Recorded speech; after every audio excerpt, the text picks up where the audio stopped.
வாழ்க வையகம், வாழ்க வையகம், வாழ்க வளமுடன். குருவே துணை.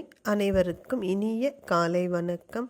ஆசான் அருட்தந்தை வேதாத்ரி மகரிஷி அவர்களது உலக சமாதான கவிதைகள் பார்த்து கொண்டிருக்கிறோம்.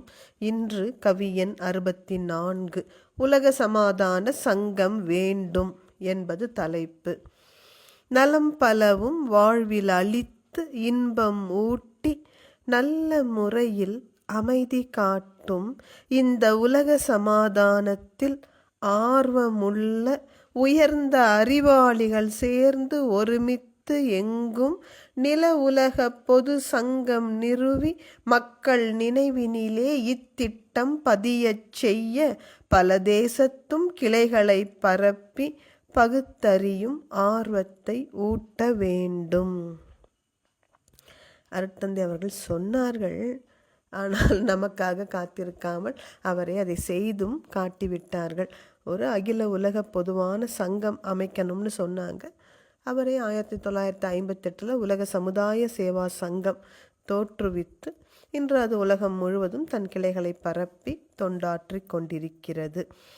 ஏன்னா அருட்தந்தை சொல்கிறாங்க, இந்த உலக சமாதான திட்டம் என்பது ஃபுல் ப்ரூஃப்னு சொல்லுவோம் பார்த்தீங்களா, அப்படி எல்லா வகையிலும் மக்களுக்கு நன்மை மட்டுமே செய்யக்கூடியது. மக்களுக்கு நன்மை செய்து அவர்கள் மனதிற்கு மகிழ்ச்சியை தந்து அமைதியும் தரக்கூடிய இந்த அற்புதமான திட்டத்தை அறிவாளிகள் சேர்ந்து உலகம் முழுவதும் இந்த திட்டத்தினுடைய கிளைகளை தோற்றுவிக்க வேண்டும். அது மட்டுமல்ல, மக்களுக்கு இந்த கொள்கைகளை எடுத்து சொல்லி அவர்கள் மனதில் பதிவதற்கு இவர்கள் தொண்டு செய்ய முன் வர வேண்டும்.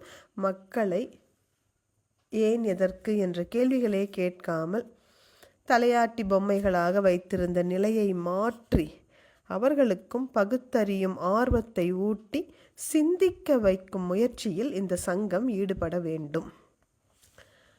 அதுதான் நம்ம இறைவணக்க பாடல்லே சொல்கிறோம் இல்லைங்களா, சொல்லால் மட்டும் நம்பாதே, சுயமாய் சிந்தித்தே தெளிவாய். எனவே நம் உலக சமுதாய சேவா சங்கத்தில் இருக்கும் அனைவரும் சிந்திக்கிறவர்களாக இருக்கணும்.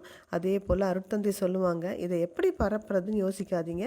எதிர்கால அரசியலில் பார்த்திங்கன்னா பங்கு கொள்ளக்கூடிய அரசியல் தலைவர்கள் நாங்கள் இந்த திட்டத்தை ஆதரிக்கிறோம், இதை அமுலுக்கு கொண்டு வருகிறோம் என்று ஒரு இந்த தேர்தல் வாக்குறுதின்னு சொல்லுவோம் இல்லையா, அப்படி கொடுத்து தான் அவர்கள் பதவிக்கு வருவார்கள். இந்த திட்டத்தை ஆதரிப்பவர்கள் நாளைக்கு ஆட்சி பொறுப்பிற்கு வந்துவிட்டால் உடனே என்ன செய்வோம், அகில நாடுகளின் தலைவர்களை கூட்டி மனித உரிமை சாசனத்தை ஏற்படுத்தி எல்லா இராணுவங்களையும் சமூக தேவைகளை முடிக்கின்ற ஒரு சேவையில் ஈடுபடுத்தி ஒவ்வொரு நாடாக இந்த உலக சமாதானத்தை அறிஞர்கள் அமுல் நடத்துவார்கள். இந்த முறையில் எளிதாக உலகம் முழுவதும் இவ்வாட்சி முறை பரவிவிடும். நம் பங்குக்கு விரைவில் இந்த ஓருலக ஆட்சி வர வேண்டும் என்று உலகை நினைத்து வாழ்க வையகம், வாழ்க வளமுடன் என்று வாழ்த்தி மகிழ்வோம். நன்றி. வாழ்க வளமுடன்.